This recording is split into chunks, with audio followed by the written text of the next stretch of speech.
Hello and welcome to today's In Conversation session. Today we're going to be talking about the things that constrict women's careers and what organisations can do better to support their female talent. I'm Liz Mayers, co-founder of EDI Accreditation.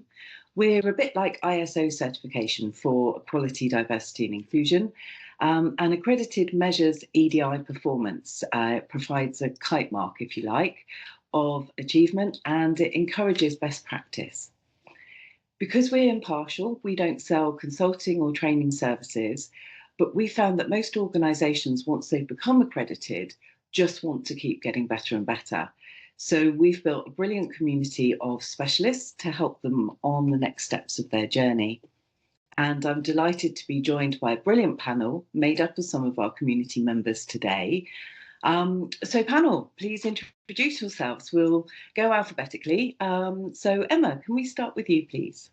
Yeah, of course. Hello, everybody. My name's Emma Cusdin. My pronouns are she, her and hers. Really delighted to be on the panel. I'm a director here at Global Butterflies. We're an LGBTQ plus inclusion consultancy for workplaces.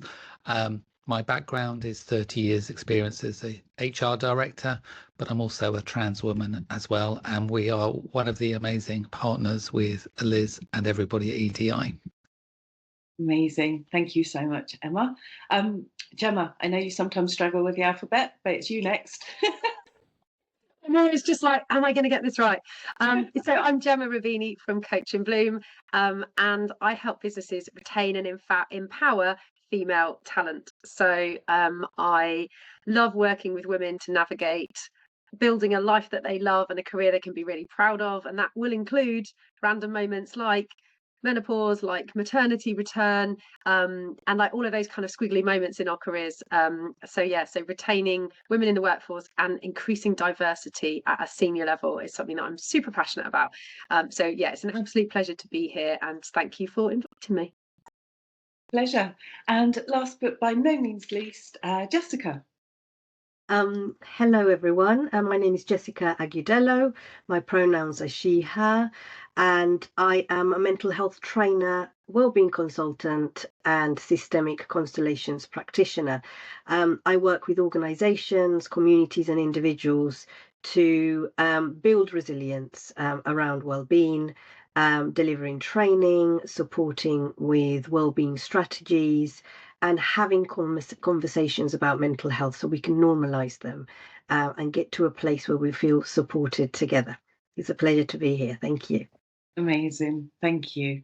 In our last conversation, we explored the importance of gender balance, talked about industries and jobs that are still very male dominated, which is a complex topic on its own.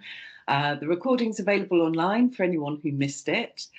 So today we're only going to briefly touch on sort of industry challenges and the barriers to entry that still exist, sometimes for women.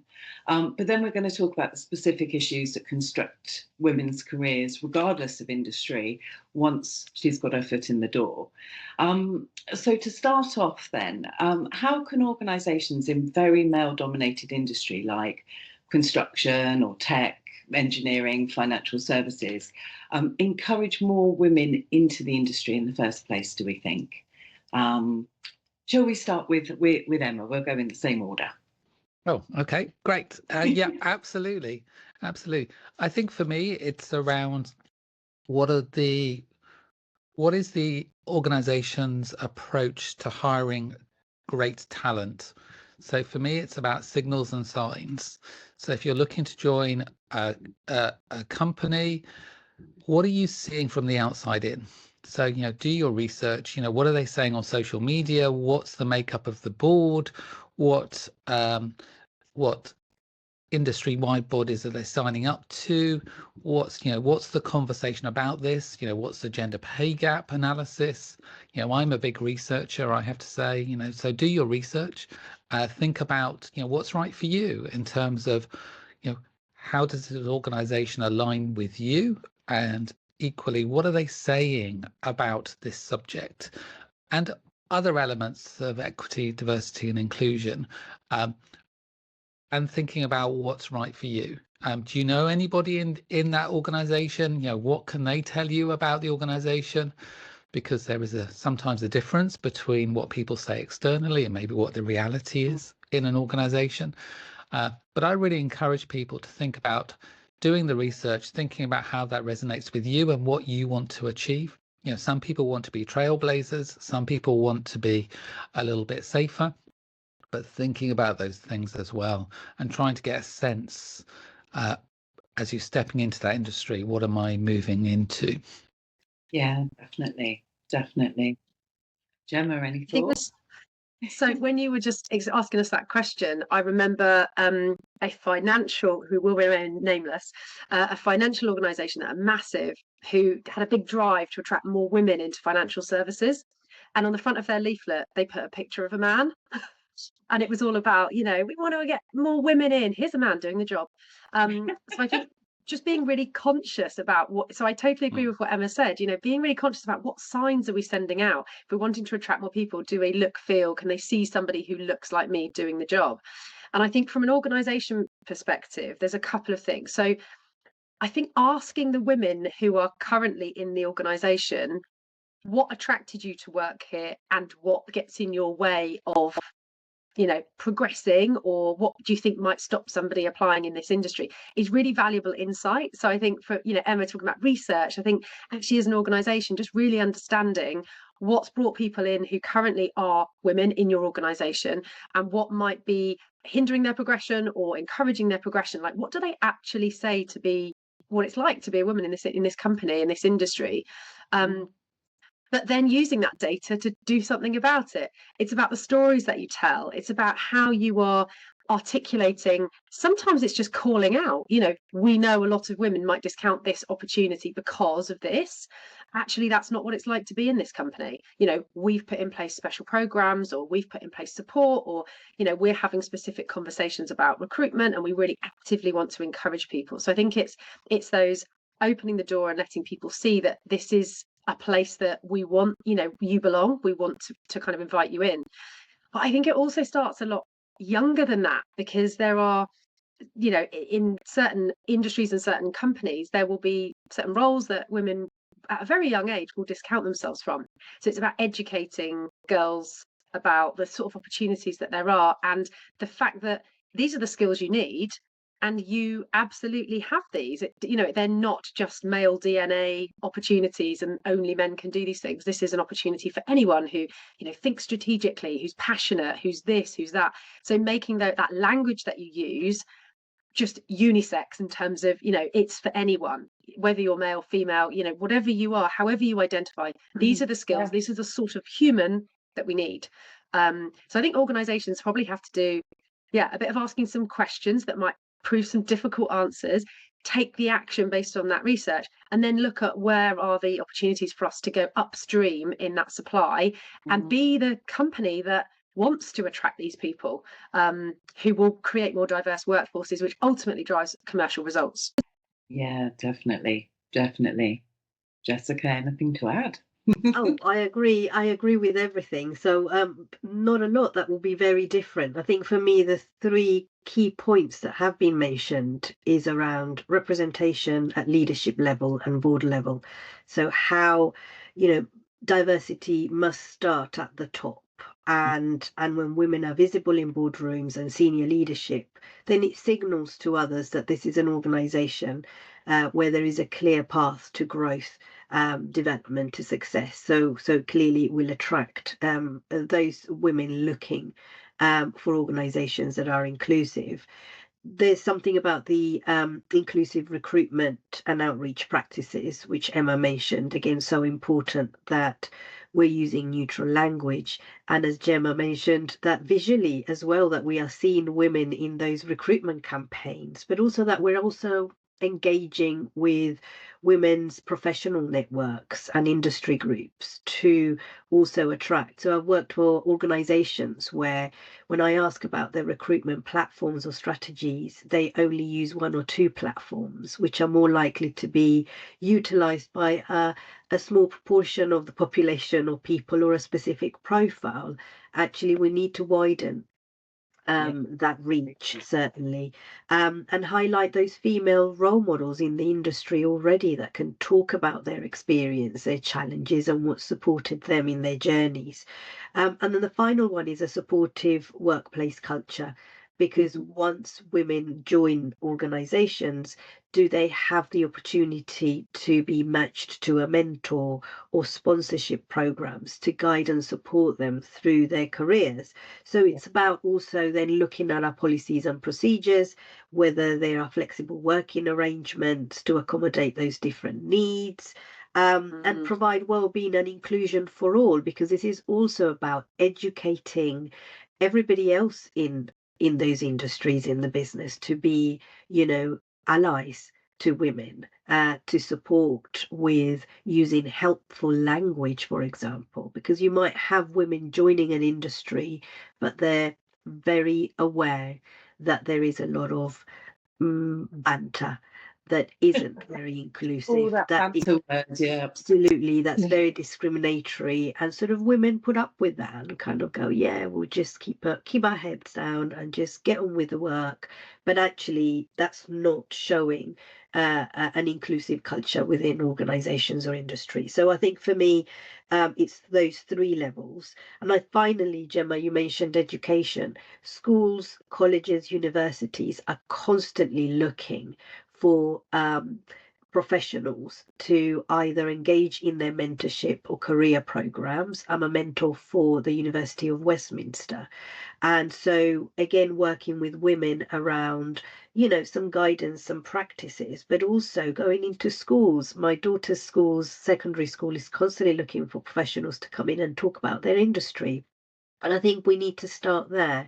So encouraging women to also go back to those schools and have a chat with students about what it means, to work in a certain industry can certainly inspire and motivate other women to follow, those career paths.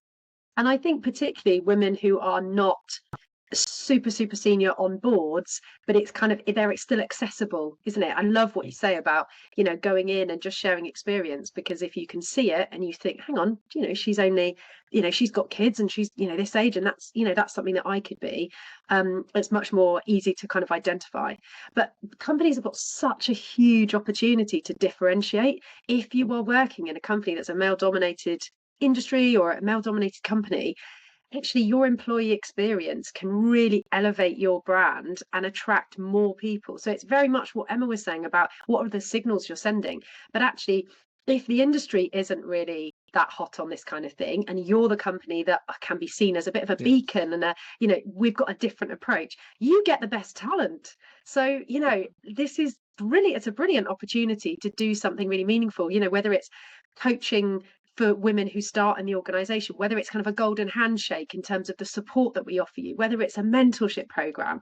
I think all of the ideas that Jessica said are amazing, and they're really practical. It's not that difficult to do these things. And I think just building on that, employers have a huge opportunity to really step into this if they want to. We know some organizations are conservative with a small c, some want to be sort of in the pack, but just building on Gemma's point, there's a really good opportunity to differentiate yourself. We've seen some really big employers, share interview questions in advance with candidates so that, we can actually get a level playing field through the interview process. And I think that's really, really important for all candidates, because finding great talent is really hard. So the more broad, the more appealing, the more inclusive you can be, I think, that really helps the organization if you want to be in that space. I was doing some research the other day on one organization, which I won't name because, I think it's only right not to name them. Looking through where are any signals and signs of any diversity whatsoever or inclusion. And I have to say, I didn't find any. And it's like, okay, that's sending a huge sign to me in terms of your business, how you operate, your culture, your values. And, do people want to join that or not? That's down to their choice. But I think for me, there's an opportunity for organizations really to get great talent. And it's sometimes a difficult one, because you hear companies go, well, if we don't have a large proportion of women at the moment, to pretend that we do, and to put images and messaging out there that says we're one thing, can be quite misleading, and we don't want to be tokenistic or that kind of thing. But for me, I think it's about intent. I don't think diversity and inclusion ever resolves itself or improves, or the needle doesn't move without really definite intent. And so for me, it's that thing of going, right, well, if this is where we want to get to, if we want to attract more women, we have to do all these things, and we have to do it really purposefully, and we have to do it authentically. But it is that, like you've all said, the talent networks, development and mentoring programs, and recognizing that these glass ceilings exist, or that there are challenges even attracting young women out of the education environment. If you don't know that industry exists, or you don't know those kind of roles exist, how do you ever see yourself going into it? So I think they're all brilliant points. So thank you. It's about being genuine. It's I agree. It's how can we be honest as an organization to say, actually, we still have a long way to go. We're not perfect, but this is what we're doing currently. And it that kind of does put that organization in a completely different, a completely different level, if we are being genuine about our shortcomings, but also there's a commitment certainly to bringing about change. And I would just build on that. I love the idea of being authentic, but having a purpose and the next steps. So I'm often asking organizations, so what's your next step here? Where's the next thing you're going to go, or the next couple of steps? Yes, you need to be authentic, but ultimately, where's your journey, and what are the next steps on it? Absolutely. So, assuming we have managed to get the job of our dreams in whatever industry, what challenges, what are the biggest challenges do we think that women face that constrict their careers? I mean, the two M words spring to mind, sort of maternity or starting a family, and menopause traditionally are sort of two of the biggest challenges. They kind of represent where life and work can kind of smash together, and women often will feel, I guess it's multi-layered, isn't it? There's physical changes that happen, there's mindset and kind of cognitive abilities that change, but there's also perceptions of you at that time in your life when people know you are going through those particular things, and obviously they're not the only things, that will really constrict people's attitudes to your career aspirations, to whether they put you forward for promotions, whether they think that you're somebody to have on that project, because it involves a bit of travel. So because you've got a young child, you probably won't want to do that. We won't even ask you. And it's sometimes it could be verbalized, but a lot of the time it's not. And it's just kind of opportunities that you don't even know are there, that that kind of just pass by the wayside, and you're not even in the running. So I think those moments can really challenge women's sense of confidence, their identity, their sense of worth and value, and because obviously they are linked to quite a lot of hormonal changes, that kind of combination, it's like it's not even being in the eye of the storm, it's just in this sort of like mess of chaotic situation, and you're kind of expected to come back in if you go back to work after having children, for example, or if you're going through the menopause, just carry on navigating all of this stuff that's going on in the background. So I think this kind of world of navigating both those things at the same time, but still trying to remain professional and engaged and reliable and positive, and all of those things that we put on women in society to be, it's really hard. It's a real challenge. And I think there's probably only 9%, I saw a stat the other day, only 9% of organizations have maternity support for women coming back to work. And it's like, when we're thinking about increasing diversity and diversity of thought in organizations, we talked a bit just now about attraction, and this is about retention. Like, how do you retain women in these moments where they are potentially going to feel pretty overwhelmed, not feel like themselves, not be able to do the job in the way they've always done it, and they might leave. And they often leave. And if we don't do good exit interviews, we have no idea why they've left. And often we kind of normalize the fact they've left. And we're like, well, she's had a child, so that's probably why she's left. It might not be. She might not have wanted to. And many women don't want to. It's absolutely fine if you want to. I think it's the hardest job in the world to be a full-time parent. And I think, wow, gosh, that's brilliant. But a lot of people don't want to. They have to balance. They were forced to, or they need to financially. So yeah, some big squiggles for women to manage, I think, over their careers. What do you guys think?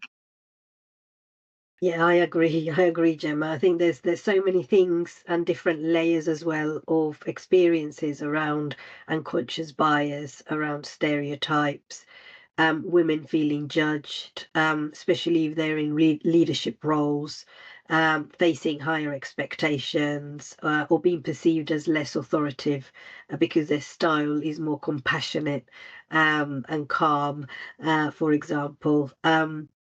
Again, going back to the lack of mentoring and sponsorship, I always think about how these types of initiatives or interventions don't have to cost. This is about line managers, directors having the skills to mentor their direct reports. And I can, what you reminded me of, Gemma, is when I had my first daughter, I had a fantastic line manager who was the director of a very large mental health charity in London. And he was just the most supportive leader and manager at the time. I loved working, and I was really scared about taking time off because I was head of department. I had a range of community services that I was managing, and I just felt, in my kind of naivety, I was a young manager, that if I left, everything would fall apart, that people wouldn't know what to do.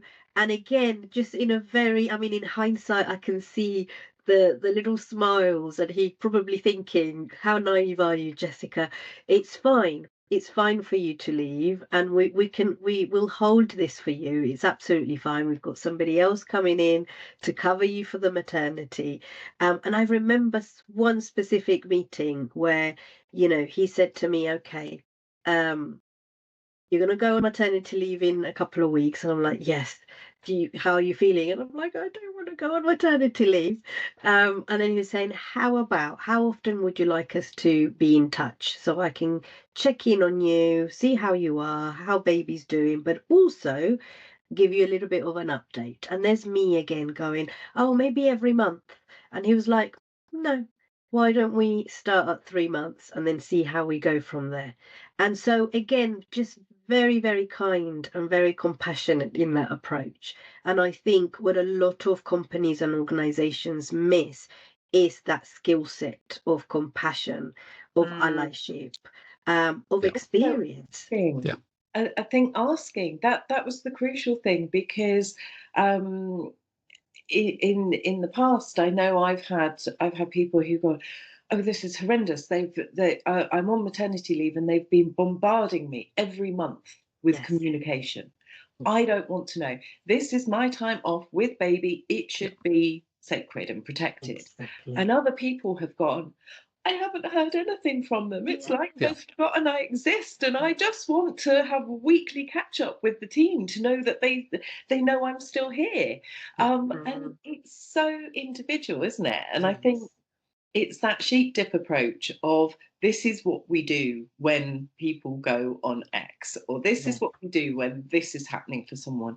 Actually, we're all individuals. We all have different wants, needs, fears, aspirations. And so I think it's that assumption that, oh, well, this person wanted that, so therefore the next person's going to want it the same. Is really damaging. I think for me, it comes back to what we're talking about here, which is about leadership skills. It's about I call it leading with kindness, compassion, and humanity. Love that. Leaders should ask great questions. That's what they should be great at doing, because then you understand your people. And I think lots of organizations don't invest properly of training their leaders and managers. A lot of them struggle with that, and especially in what I call technical expert organizations, where you're basically promoted being a technical expert. And I think for me, we miss so much more. I think coming back to some of the barriers, for me, there is bias. I've been in organizations. There's one in particular that wanted to give increased paternity leave to the same level as maternity leave, for example. And the conversation that created internally was men saying, why should I go off for 6 months? Because my career is going to be over. And it's like, okay, well, this is a really interesting conversation, because this is about bias. This is about not unconscious bias, but quite overt bias around how we see women in the workplace. I also think, the bantering and networking things are equally some of the barriers around that. People with different responsibilities on all levels, often are cut out of people who don't have those responsibilities. We know there's informal power networks happening in organizations, how things get done. I think equally, it's a little bit about the culture and values of the organization. This idea of cultural fit. You need to fit in with our culture. No, I think everybody who comes into an organization adds something. You add something special. You add your superpower. Let's harness that superpower and really make it shine. And I think, again, that comes down to sort of bias and how organizations see things. And then I think coming back, my final point is just what we've been talking about leadership skills, which is, I love the idea of not only exit interviews, but I also love what I call stay interviews. What keeps you here? What keeps you motivated? How can we get more of that great stuff out of you? Conversation. And I think all those things can help us really think about the bias, the barriers. I know for me personally, I struggle with imposter syndrome. I never think I'm good enough. And managers understanding that about me is really important, and being empathetic and supporting and sponsoring and mentoring and all coaching and all those things. So for me, comes down to core leadership and managing people, and just really helping people be the best they can be, and thinking about the barriers for everybody and how we get people to shine brightly and be the best they can be. Yeah, definitely. We've got another conversation coming up in a few weeks for National Infertility Awareness Week. Again, that is very much focusing about fertility in the workplace, and this is something that's not often spoken about. We often think about pregnancy and the impact that has on a career, but actually 1 in 7 couples have fertility challenges. So that's a lot of your workforce. And actually the process, if you are having fertility issues in terms of loss and that being a frequent thing, if you are then going on the route of IVF or treatment to help on that journey, you've then got hormone injections and challenges to overcome, which is physically and emotionally really grueling for both parents, potentially. Again, it's something that same-sex couples also have different challenges, and just I think managers to have those conversations and support their people empathetically and compassionately, they need to have an awareness about all these different areas, because no one's journey is the same, and so not understanding the different elements, even just on a really basic level of what happens physically, mentally, emotionally, what are the repercussions and fallouts. One of the panel members that's going to be speaking on the fertility thing was saying that nobody at work knew about their journey, and they had medication that had to be refrigerated and taken at a specific time. Just having access to a fridge where people weren't going to go, oh, what's that? What are you doing? What? And that intrusive piece, it's something so simple and it's so fundamental. But if you've never even thought about it, I think it's really important for organisations to just go, actually, let me take my blinkers off. Let me just not look at how my life has gone, which I've been on, but all the other things that could be impacting someone that I don't understand their lived experience yet. Yeah, you just never know what someone's going through, do you? And actually, of course, we don't know if we don't ask. I just think, for leaders to ask, what do you need from me in order to be your best, to bring your best? Like, just ask that question. Just have that in your leadership toolkit. Like Emma said, leaders just need to ask great questions. And I think, when I was having my family, we didn't struggle with fertility, and that was something that was completely off my radar. I didn't really, and if people had mentioned it, that they were struggling with it, it'd be like, oh, that's sad. And you sort of almost assume what someone is going to be feeling, and actually you don't know, and it's not your job to know, but it's your job to ask them and to be able to give them what they need. It's one of those moments, I think, particularly in this kind of area, where you're almost forced to bring all of your full life into work, whether you like it or not. And it's that vulnerability that you're put in a vulnerable position suddenly. You've got to get access to a fridge. You've got to, do the medication. You've got to get extra time off for appointments.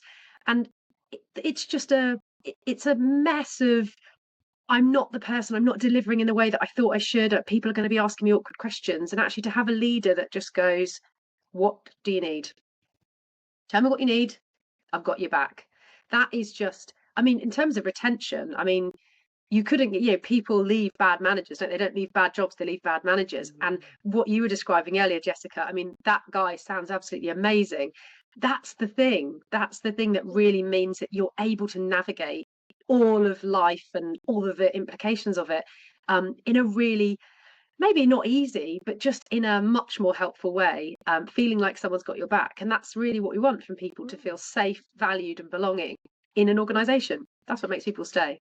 And that's so true. I keep going back. The charity can't get rid of me. So somehow I'm still connected to them, and I'm still seeing, the CEO and visiting and doing all sorts of things with them, even if I'm not directly employed by them. But there's something about, again, we go back to compassionate or leading with compassion. And I think we need to be very clear. Sometimes when I deliver training to managers around how to support their teams with their kind of well-being, they come with a sense of concern and worry that now they've got this other layer of responsibility to look after people, that it's their responsibility to fix and resolve things for people. And actually what we're saying, no, we're in a workplace environment. Everybody's responsible for their own well-being.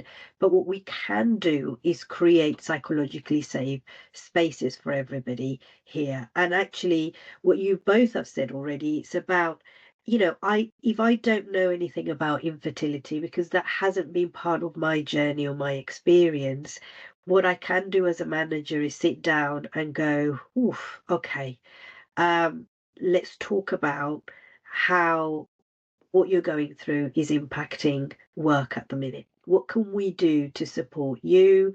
What can we do differently? What can I do more as a manager? What can I do less of? Because sometimes as managers, we also kind of bring about a lot of stress.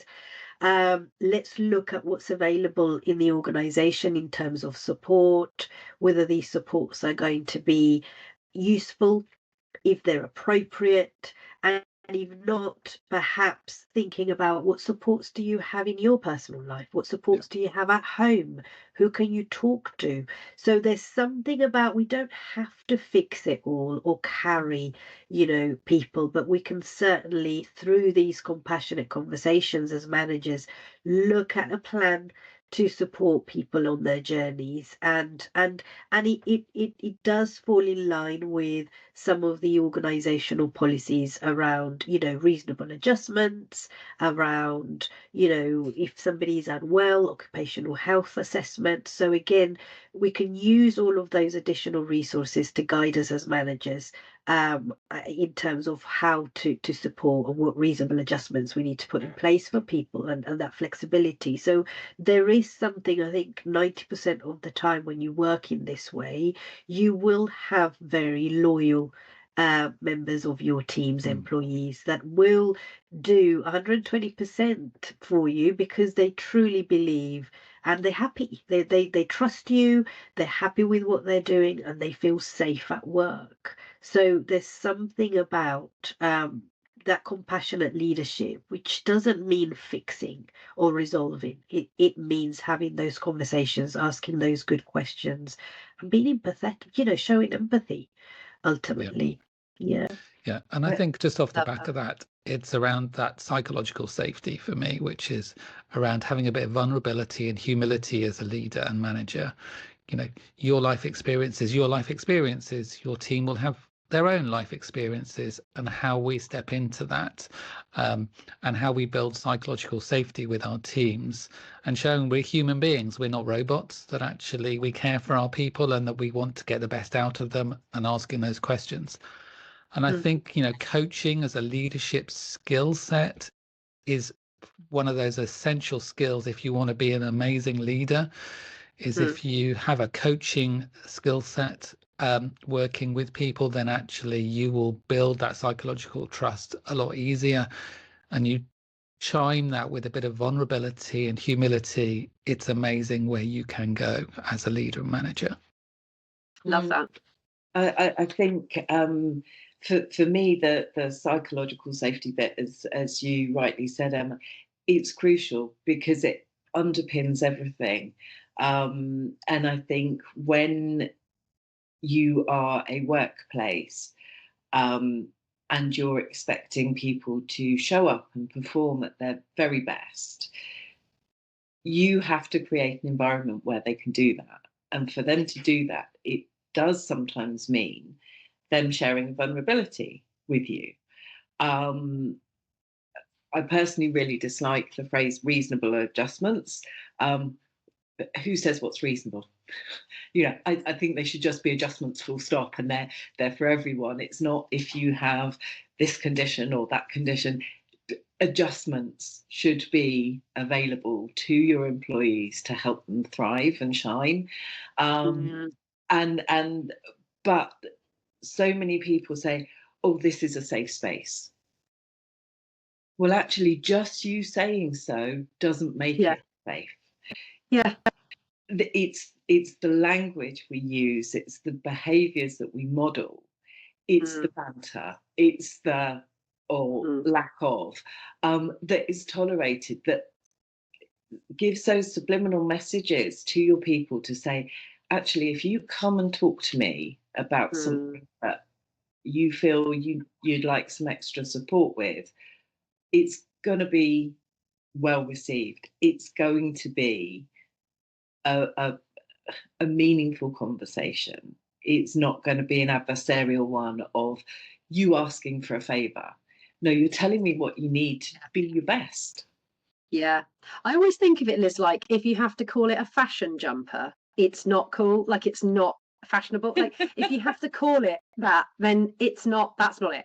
If you have to say this is a safe space, I'm like, well, yeah, as you say, if you have to say it, might not be. Yeah, let's create one, and what would it take to get there? And again, recognizing that everybody will have a different preference, and again, everybody's bringing their own frame of reference into the workplace. And whilst we're not expecting all of us to know, all the details of our life experiences, we can certainly create the opportunities to talk and to have those types of conversations where hopefully people will feel more trusting. And I think that's essentially, it's about creating that trust. Yeah. So with talking about the ideal scenario, and managers and leaders being equipped to have these more kind of coaching, open conversations and asking the right questions, how do organizations equip managers to do this? How do they, because it doesn't, again, it comes back to that intentional word. It doesn't happen without intent. But what are the actual steps that organisations can do to create this better support, do you think? Probably work with all of us. So I think Jessica described it beautifully in terms of that, encouraging managers and training managers to have great conversations. I think there's two kind of elements. There's the supporting the environment. So, doing training for your managers on how to have those conversations, educating them in what sorts of things might be happening to their employees, getting them to sort of widen their views on what sorts of lived experience might come up for them, particularly with younger generations coming through, different expectations, things that are important, so that we don't have those generational gaps, as well as those gender gaps, as well as those lived experience gaps, and trying to kind of, I guess, close the gaps really in terms of the comfort level they have with having those conversations. But I guess there's also something about giving women the tools, and I guess this is a lot in the work that I do, around the confidence to have those conversations. So, leadership programs for women, thinking about, how do I articulate myself? How do I build inner confidence and resilience to manage some of these icky moments in my career that kind of feel really awkward, and I need to ask for stuff that I don't know if I'm going to get, and I don't know how the conversation's going to go, and this might end badly for me.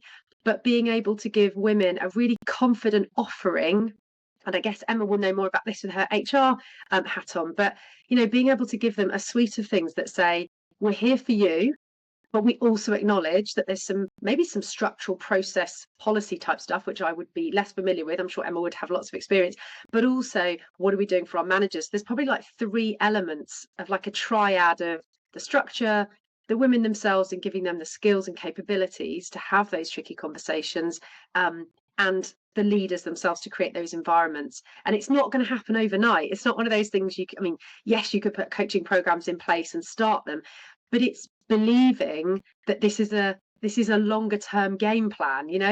There's an opportunity we talked about earlier to differentiate yourself, and actually looking at all of the things that you offer for all of your employees, and thinking about, where do we want to close those gaps? Where do we want to change the dial? Where do we want to get more diversity? And then thinking about, right, is there a leadership program? Is there a coaching offer? Is there a mentoring? Jessica had loads of ideas earlier. Or is there something structural that we need to kind of do at a very basic level to get ourselves foundationally ready to support the right kind of behaviours and bring the right kind of people into our organisation? Yeah. From an HR perspective, what would you like to add to that? I personally think it always starts at the top. It starts at the very, very top. In terms of the most senior leaders in the organization, what tone are they putting into the organization? What are they amplifying? What are they not amplifying? What are they stepping into? What are they not stepping into? And for me, yes, the other things that Gemma talks about are really important. But I think unless we have the will and drive from the senior leaders to actually say, this is who we are, this is authentically who we are, this is where our journey is going to go, and do it with all the empathy. I was working with a very senior leadership team. It's what we do sometimes in our work, the other day. And what I was absolutely amazed, because it's always interesting, they have different dynamics, but this particular leadership team, the CEO introduced me and we had a good conversation, but throughout the whole conversation he was really quiet. He was asking questions of his team. He was prompting them, what do you think? What are your thoughts? What are your views? And facilitating the conversation. And then right at the end, he said, look, I've been deliberately quiet because I want the team to explore this. But I just want to say, we are 200% behind this. This is really important for me. We're going to look at different sort of leadership traits and different things, because for me, this is really important where we need to go through our strategy. And I want my team to get behind this. And for me, that was really an amazing experience for me as a facilitator, because normally the CEO, sometimes the loudest, sometimes they're the most directional. But for me, it felt like this team was really working together, and they were coming together and they were collaborating and co-creating something that they could all buy into. So for me, it starts with the senior leaders and starts with them stepping forward and saying, this is who we are and this is what it means for us. Inclusion with purpose, and how we include everybody on that journey. I still find it amazing. I think in the top, FTSE 100, we only have 9 female CEOs, which is just horrific. And in the FTSE 250, I think there's another 10. It's around how we absolutely step into this. And I think, given the recent announcements, given some of the challenges for organizations, it's around how we get the best diverse people into our organizations, because that will help us throughout. I think the policies are really important. I think the structure is really important. But if you have policies or sponsorship or coaching programs without the corporate will and leadership and budget, I think it's really, really challenging. So I would encourage everybody who's listening to this to think about, if you're in a leadership position, what can I do to really support women, but also everybody in the workplace who may be outside my lived experience, and what can I do to uplift them? I had a really interesting experience with a male CEO in a very male-dominated industry who, when he contacted us, was like, we really want to do something different. This is really important to me. I know as a business, we need more diversity. We are very white, we are very male, and we want this to change. And the intent was absolutely clear. And had some meetings with other members of his leadership team. And because some of the personalities in that team were not on board with the program, when the CEO introduced me, he said, oh, and now we're going to do that woke stuff. And I was like, Oh, you don't mean that. no. I know you don't mean that. You absolutely believe in what this woke stuff is doing for your organization. But by using that phrase, you have just diminished anything I'm going to say. You have just absolutely sent a signal to everyone else in this meeting, they don't have to listen. And it's rubbish. And so I think it's even when the intent's there, the behaviours have got to back it. So Emma, I love that example that you gave of somebody that did the exact opposite. They were really quiet, but it was almost like he didn't want to be unpopular in that scenario, so he had to kind of poke fun at it a bit, despite the fact it was really important to him. So I think that's the other thing. We have a lot of this, the media and everyone else talking about, woke's gone mad and cancel culture and all these kind of things. A lot of people are still quite embarrassed about wanting to be better and do better and learn. So, how do you think they get the courage to show their conviction, I suppose? Yeah, and there's something about the when I think about investing in leadership, it's as Emma mentioned, it's about starting at the very top and having, being ready and courageous to have difficult conversations and to not only sit around a table to talk about business, but also talk about how do we want to drive change? How challenging is that going to be for us? What would it take?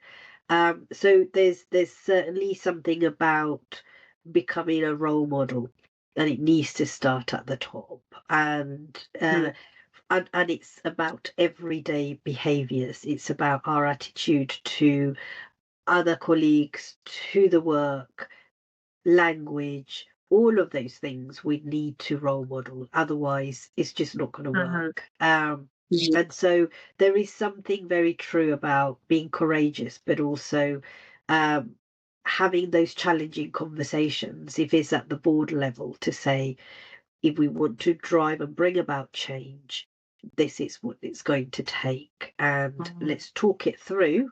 Let's argue about it if we need to. And we might need 2 or 3 or 4 meetings before we get to a place where we're all kind of on that journey, considering everybody's differences. But there is something about prioritizing diversity and inclusion, and ensuring that we're having those conversations even at that level, because it starts there. Because otherwise, one person's intention, like you shared, Liz, it's completely going to be void if they're going to go back and they're trying to fit in. They're, with their colleagues, with their peers, they're fitting in, so they're kind of using that language again. That's completely going to override what could potentially is a great starting point for change. I absolutely love that, and I don't know what Emma's thoughts on this are, but I was in another discussion last week, and there were sort of HR people in organisations, or ED&I leads in organisations, saying we think we might need to rebrand this. And it's a really interesting discussion around ED&I and whether that's sort of got slightly different connotations, and actually any action that organisations take is rooted in the nice to do, the sort of the right thing to do. It's this thing we've got that drags us down. We've just got to do it. And we had the conversation that actually ED&I is great for business commercially. So in what you were saying, Emma, earlier about, the leadership being so vital, I just wonder whether actually why you're doing it is always twofold. Like, yes, it is the right thing to do. Yes, we have a diverse environment, but there are so many commercial reasons why it is good for business. It is a commercial strategy. It's linked to improved customer experience. It's linked to increased innovation.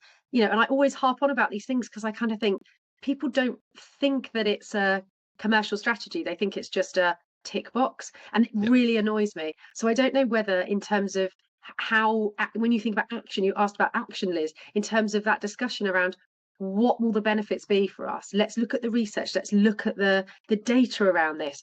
If we have a diverse audience, we cannot design relevant products and services unless we have diversity in our company. We're not going to get levels of decision making isn't going to be as good. Problem solving isn't going to be as thorough. Our risk appetite is going to be higher if we don't have diversity. So I don't know. Do you think, Emma, is it a blend of those two things in that board level discussion? Or do you think it's commercial wins? I don't know. So I will always ask any leader or any EDI person or senior HR person in an organization, tell me your own organization's business case for why EDI matters to you and your organization. Tell me in simple terms, why does this matter here? And if you can't articulate it in simple terms, when it comes under pressure, it all collapses. So what is your own business case for your own organization in simple terms about why this matters to you? And if the more platitudes you go to, the more that's the right thing to do, when it comes under pressure, the more that will crumble. So articulate to me exactly what your case is. And if you haven't got a case, then go off and create one if this matters to you. but it has to be really grounded in your own company's rationale. So, you know, I was working with a US organization yesterday, and obviously there's a lot happening in the US, especially through all this particular area. And yes, they've rebadged DEI to something else. They've changed some of the words around it, but fundamentally their business case remains solid. And they said, you know, this is at our core of our values, and we want to be thought leaders in this space. But absolutely right now, to keep that journey going, we just have to change some of the words. We've changed some of the meaning. And this particular head of D&I said, our CEO yesterday did a town hall, global town hall, and talked about why we're changing, but actually why we're still committed and why we're still going to be thought leaders.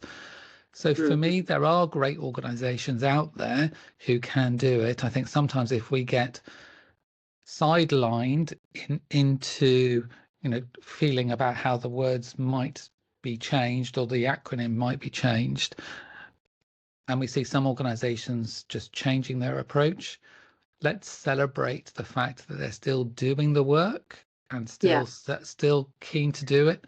For me, I've always said I don't care what you call it, just don't care what it's called. Yeah. Absolutely agree. I think what I would add to that as well is everyone on board, and does everybody get it? Because that's the other thing. You can also have a very fancy strategy and action plan, but if only one of those, I don't know, board members or leaders or two are leading it, and everybody else is sort of going, whatever, but don't really get it, then there's something about, actually, it's about onboarding and how can we onboard everybody here. So yes, absolutely, it's about the business case. It's about the why does it matter to all of us, in those different functions, in those different levels, and how do we onboard those that perhaps are a little bit, you know, maybe on the sideline or maybe not quite there, around whether it's their understanding, completely resistant or completely resistant. You know, so again, there is something about onboarding too, because there's this probably expectation that because something's done, then everybody's just going to be on board with it, and that's not necessarily true. Just because we've published a strategy or an action plan doesn't really mean that everybody gets it. Yeah. And it's how it lives and breathes and how it comes to life. Definitely. I think we could all talk about this for days, but mindful of time, I'm going to say for me, supporting female talent better isn't about doing favors or giving special treatment to certain people. It's about recognizing how to support and get the best out of all your people. And I think that's been the common theme through the conversation today. You know, it is essential to create those diverse and inclusive places. And that means understanding everyone with journeys that are different to yours. Maintaining structures and processes that force people into certain roles or responsibilities limits everyone. It limits the possibilities that you have in your workforce. So yeah, redefining how we all work and contribute and share the load of it, I think benefits everyone. So thank you so much to the panel for all your amazing insights and thoughts today. The next series, we're talking specifically about mindset hacks, so how women support themselves and their careers. And lots of other interesting topics coming up in the series as well. So thank you for watching. Other recordings are available online, so if you want to catch up on some of the other sessions that you missed, please do. And again, panel, Emma, Gemma, Jessica, thank you once again for your time today.